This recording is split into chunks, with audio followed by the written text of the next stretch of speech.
Welcome back to the definitive tier list of the best weapon in each ammo category in Stalker 2. Today we are going to be reviewing all of the late game weapons that we didn't cover in part 1, so make sure you go and check out that first if you haven't seen it yet, and seeing whether all of these late game weapons will shake up the rankings. Spoiler alert, they do dramatically, and probably not in the ways that you were expecting. We've got a lot to cover, so I'll start by quickly blitzing through the boring categories so we can focus more time on the more interesting and controversial choices, like the 9x39 caliber, which consists purely of late game weapons and has some crazy good contenders for best weapon. And just before we take a look at sniper rifles, if you've been enjoying my Stalker 2 content so far, make sure you subscribe to Dom's Roundtable. It's quick, easy and free, just like murdering that one-off quest giver who's outlived his usefulness and is now ready to be looted for some extra gear and coupons. With the intro out of the way, as I say, we're going to start out with the sniper rifles, the M701 Super and the Mark 1 EMR. What an absolute letdown of a category. It's actually really good, to be fair, that I hate the two only weapons in this category, because with 10 plus ammo types in the game and only being able to wield 3 weapons at once, ideally you want to completely eliminate a few categories so you're not having to choose between too many guns and spreading your money too thin. So why I hate both of these weapons? Firstly, let's look at the M701 Super, which in and of itself is an incredible sniper rifle. As far as bolt action sniper rifles go, it's really good. The only problem is most of the intense fights in the game, especially when following the main quest line, happen pretty up close and personal, so there isn't much room for sniper rifles, period. Also, as it's a bolt action, it's really bloody slow between shots.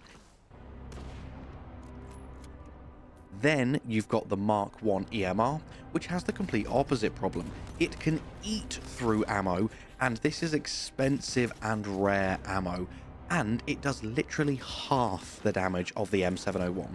So as far as sniper rifles go, it's very weak. It's even out DPS'd by certain SMGs. So yeah, fob off this category and let's move on to the next one. Next up is the 5.45 caliber assault rifles. As we've already established previously, as far as light assault rifles go, the S.T.A.L.K.E.R completely outclasses both versions of the AKM. But how does the Nipro stack up? And yes, I did Google, I believe that's the correct pronunciation. It's definitely a silent D, I know that much. And it turns out the Nipro is a massive upgrade on the S.T.A.L.K.E.R 221. As you'll see from most of this list, the late game weapons pretty much, with a few exceptions, are just a great step up from the early to mid game counterparts. And it's definitely worth holding onto your coupons early game if you're thinking of modding some weapons rather than wasting them upgrading your early game weapons, because stuff like this you will definitely want to swap out. The damage and penetration increase from the S.T.A.L.K.E.R 221 to the Nipro is just insane. From 0.9 to 1.2 damage, from 2.1 to 3.0 penetration, this thing just deals devastating amounts of damage in comparison to the next best weapon in the category, to both armored and unarmored targets. And with the same range and accuracy, and practically the same rate of fire, if a light assault rifle is for you, then this is the one you want to use. Following on from the lighter assault rifles, we'll now take a look at the 5.56 caliber weapons. As we determined in part 1, the GP37 is so much better than the AR416, which means it's now a GP37 versus Carod competition for this category. And the Carod outclasses the GP37 in practically every category. It's got about 30% extra penetration, 20% extra damage, and the same effective damage range, for only a tiny bit less accuracy, which can be offset by its amazing modifications. This is a fantastic assault rifle and a really good close to mid-range option due to its great accuracy in short bursts. You'll notice a theme actually with the best weapons on this list, specifically in regards to item descriptions. Using the Carod as an example, as the description says, this has a rare advanced assault weapon system treasured by stalkers for its remarkable efficiency, even in the most challenging conditions. The descriptions of weapons and other items in Stalker 2 aren't just there for fun, they really do help you tell apart the good from the bad. Next up now, let's look at the 7.62 sniper rifles. Both of these weapons are a bit of a mouthful to say. You've got the SVDM-2 and the SVU-MKS-3. Both great weapons, not too difficult to use up close, unlike the M701, and exceptionally powerful given their high rate of fire.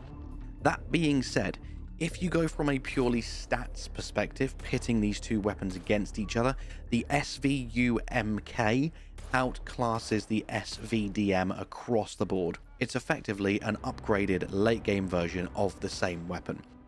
They're both great, and if you really want to use a sniper rifle, then the SVU-MK is definitely the one for you. And exactly as the descriptions say, the SVU is a sniper rifle designed for the Special Forces, whereas the SVDM is a tried and true sniper that is a common sight in the zone. Next up, let's take a look at SMGs. We've got the Integral A and the Zuber 19 to look at after determining last time that the Viper is absolute garbage. Well, the bad news is that the Integral A really isn't that much better than the Viper. It's got better range, penetration, and accuracy than the Viper, which at first might make it sound quite enticing, as SMGs are very fun to use, especially at close range. However, it somehow deals even less damage than the Viper, being, I believe, the weakest weapon in the game, and with only a 20-round mag and the quickest rate of fire in the entire game, you are going to be burning through an entire round in a matter of seconds, even if you do find and equip the high capacity mag. So it's just really not feasible due to the low damage. However, the good news is the Zuber 19 is a really solid SMG. I still personally feel like assault rifles, especially the K.R are better specifically for a game like Stalker 2, as they are better in more situations. But if you really do want to use an SMG, you finally have a good option. The Zuber 19 is great. It has a massive magazine straight off the bat, the highest damage of all three, penetration nearly comparable to the Integral A, a solid rate of fire, the highest bullet velocity, and a really respectable accuracy too. The Zuber 19 is a great SMG and definitely one to add to your arsenal if you are in the market for an SMG.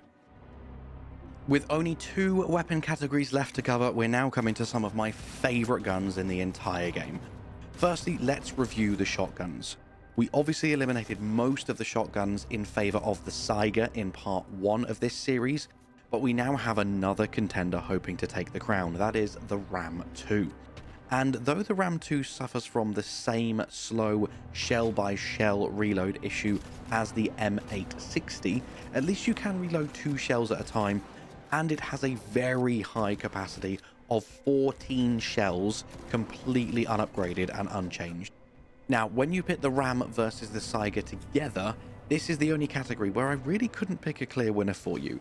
If you want to use a shotgun, which I do massively recommend, because of the amount of close quarters engagements in this game, a shotgun is always going to come in handy. Then it was a struggle for me to choose which one you should pick. Both the Ram 2 and the S.T.A.L.K.E.R D12 work incredibly well for different playstyles. On the one hand, the Ram's stats are just better. The damage is the same as with all shotguns, they all share the maximum damage output possible, but it's more accurate, has a higher maximum range with the same rate of fire and the same penetration. But on the other hand, it can be a bit slower to reload, meaning you may be scrambling for cover during extended engagements. And this is where the quick swapping out of magazines of the S.T.A.L.K.E.R really comes in handy. I would recommend the Ram personally, but either are great options, and I definitely recommend carrying a shotgun around with you. And now we've got another category that was completely untouched in part 1 due to all 4 of these weapons being exclusive to the late game and sharing the same ammo type. We are talking, of course, about the Rhino, VS Vintar, Grom S14, and the AS Lavina. Firstly, there are some really solid options in this category, so let's start by eliminating the underperformer instantly. I was shocked to find out that apart from the nifty feature of having an underbarrel grenade launcher pre-attached, the Grom S14 is just an awful weapon. It's a shame because it shares its name with one of my favourite Warcraft characters, shout out to Grom Hellscream, and its stats don't look too bad if you just focus on them. It's around the top end of an SMG, a little bit worse than the Zuba 19, with the ammo capacity of the Integral A. So it's not a terrible weapon, but it has the unfortunate drawback of sharing an ammo type with 3 really incredible weapons. So bye bye Grom. The next thing I'll say is that I think the Rhino is hands down the best pistol in the game. It's on the slower side of pistols, with only a 3.6 rate of fire and a bit slower than the others to reload, of course, because it's a revolver. But being a revolver isn't a bad thing. It's a high capacity revolver designed to hunt chimeras, one of the most powerful monsters in the zone. I mean, look at this. It can 4-shot poltergeists. So if you are happy with a slightly slower sidearm and you favor power and you have at least somewhat decent accuracy, this is the gun for you for this category. The rest of the category is irrelevant. However, if you like your UDP compact or your APSB and you don't fancy using a revolver, let's compare the final 2 weapons and see which comes out on top. The first thing you need to know is that the VS Vintar is a semi-auto sniper and the AS Lavina is a silenced assault rifle. So they are both derived from the same base, but they are very, very different weapons, with one being a sniper rifle and one being an assault rifle. Therefore, it's really hard to compare the two, so we're better off comparing them to more similar weapon types to see if they over or underperform in their respective categories. So taking a look at the AS Lavina first against the other 2 solid assault rifles, the Dnipro and the Karod, it does a smidge more damage, but it slightly underperforms in every other category. Though you then have to consider the fact that it is pre-silenced without any attachments or modifications. So even though it does underperform in most categories, for certain situations it could outshine them. It's definitely a gun to consider if you don't want to use the Rhino. And then if we take a look at the VS Vintar versus my favourite semi-auto sniper, the SVU MK-S3, the Vintar is terrible. It just is. It does half the damage. In fact, I think it does less than half damage. It has half the range. It has lackluster penetration. Again, it is silenced, and having a silenced sniper rifle sounds pretty cool.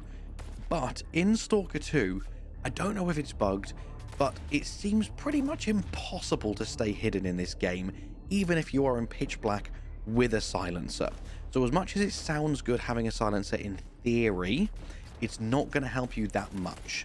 So after all of that, if you're going to use a weapon from the 9x39 ammo type category, I would say swap your sidearm out and run the Rhino. I love it. What other sidearm could 4-shot a poltergeist? I think the Rhino is incredible. And finally, and most importantly, now that you know the best weapon type in every ammo category, let me know if you would like me to do future videos on weapons, such as build guides or the best late game equipment and gear composition to run. If not, then I'm going to get back to my usual series of the things you missed as made popular by Elden Ring, and start bringing you the top, most important things that you may have missed in each area of the zone. And with that, my friends, all that's left for me to say is thank you so much for watching. I hope you have an amazing day, and I'll see you in the next one. Bye bye.